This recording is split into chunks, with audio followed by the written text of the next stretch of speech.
Veto. Hi, Dad. Fancy meeting you at another cemetery. I know, we keep running into each other. You like cemeteries as much as I do? They're okay. Apparently. All right. Today we are going to talk about a very, very tragic, high-profile case. Travis Alexander. He was, I got to use euphemisms and substitute words so YouTube doesn't yank this. You know how YouTube is. Travis was violently eliminated by his ex-girlfriend on June 4th, 2008. Let's take a look at his grave right here. Look around to the front. The grave. Travis was an American salesman. He was eliminated by Jodi Arias, his ex-girlfriend.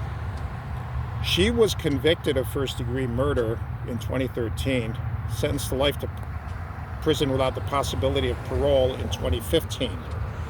The legal process can take a while, but fortunately justice was served. Travis had quite a resume behind him for a young man his age. He was a stand-up comedian, he was a motivational speaker, and he climbed the ranks of prepaid legal services, which is now Legal Shield. Laura and I were members of prepaid legal service in the 90s. It's a good company. It's worth joining. I'm not a member anymore. But yeah, he had quite a future ahead of him before he was snuffed out. Travis had 29 stab wounds. His throat was cut, and then he had a gunshot to the brain. That's how thoroughly she took care of him. Travis and his family were Mormons. That's why you see a picture of, looks like a Mormon church right there. He had missed an important conference call on June 4th, the day that he was eliminated. Nobody knew why at first. It wasn't like him to miss any appointments. However, the next day, Jodi was at a conference with Ryan Burns, an associate of Travis's. He noticed that she had changed the color of her hair from blonde to brown. He also noticed she had cut marks on her hands. She tried to explain away the cut marks later on, but it was, there was too much evidence against her. Now, when I say this girl was a psycho, she was a psycho. She rented a car in Eureka, hundreds of miles to the north of where we're standing now. Because he was eliminated right here in this town in Riverside. She rented a car up north. She told the car rental place she was only going to do local driving. She ended up putting 2,800 miles on that car. Now that's greater than the distance from between here and New York State. Local driving, huh? What was she doing? Well, it gets better than that. Okay, he was eliminated violently on June 4th, 2008.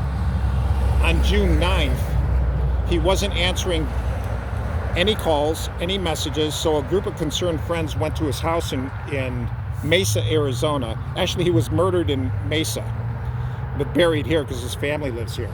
So this happened in Mesa, Arizona. They went to his house. They found a way to get into the house, and they found a horrible, horrible scene. His body was in the shower. There was blood everywhere. You can imagine what the house smelled like. He had been dead for 5 days. The police came. They took forensic evidence. Interestingly, they found a digital camera in the washing machine, and they were able to retrieve all the photos, including the deleted ones, which definitely tied Jodi to the scene of the violence elimination, including DNA from Jodi and Travis. Jodi was convicted. She was indicted by a grand jury the next month, within 4 weeks, in Maricopa County, Arizona.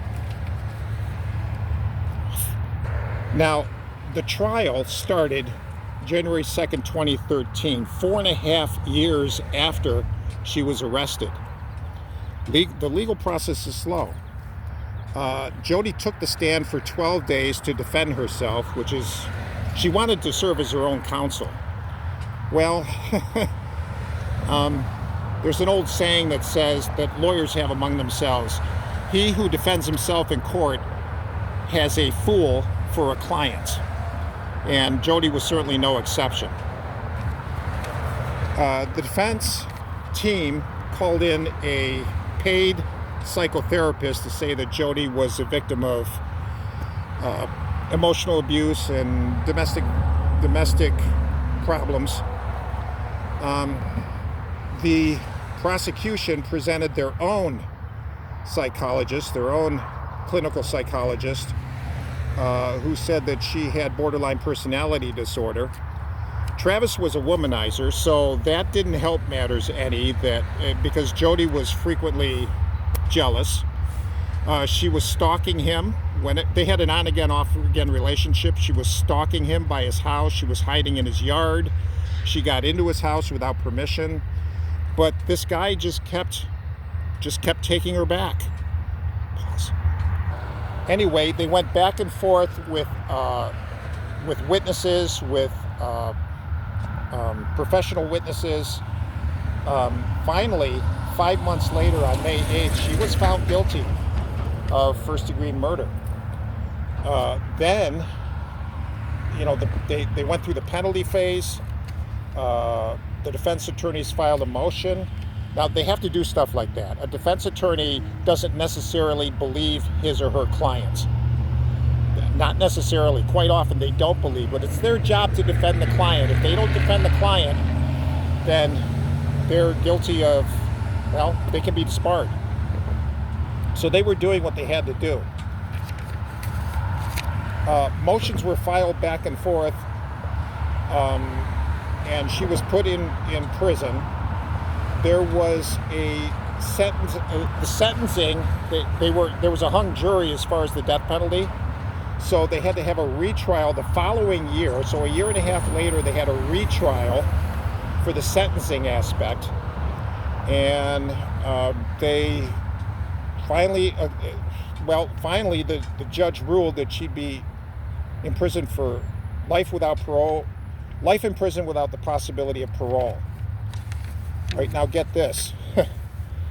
She filed an appeal to have the whole thing overturned based on prosecution malfeasance.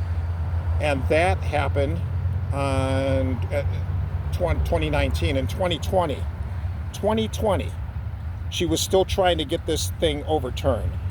That was how long? That was 13 years after she was convicted.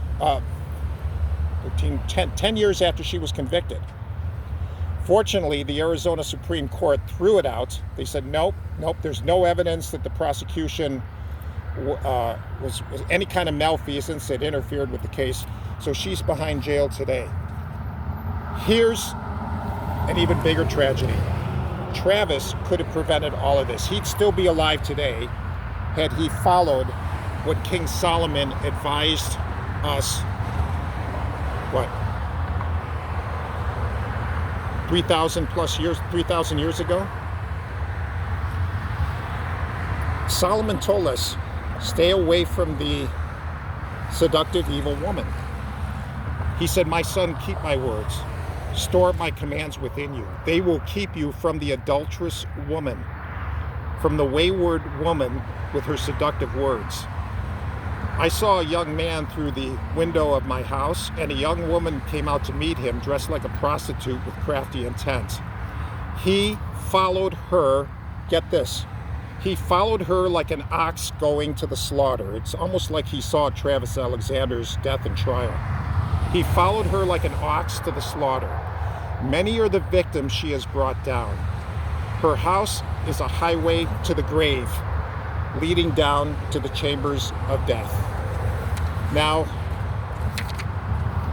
if Travis had listened to that and not been as promiscuous as he was, he wouldn't have drawn the wrong kind of woman. he'd still be alive today. But live and learn, folks. Live and learn. Sin is not worth it. Crime is not worth it.